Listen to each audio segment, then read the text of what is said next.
నా ప్రాణం తీసుకోవచ్చు కదా దేవా, నేను అవసరమా దేవా, నేను ఎందుకు దేవా, నాకు ఈ పరిస్థితులు ఎందుకు దేవా, నా జీవితం ఏంటో నాకు అర్థం కావట్లేదయ్యా అని ఏడ్చుకున్నా. అంత ప్రెజర్, అంత ఒత్తిడి. అంటే చచ్చిపో, నా ప్రాణం తీసుకో అంటే ఎంత విరక్తి పుడితో మనిషి అలా అంటాడండి.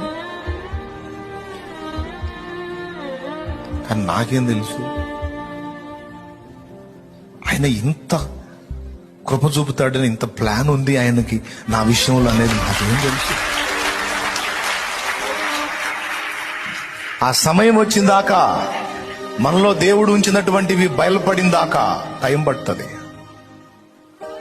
పడుతుంది.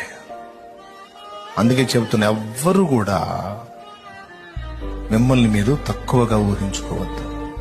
దేవుడు ఏదో వేస్ట్గా చేశాడు అనుకోవద్దు.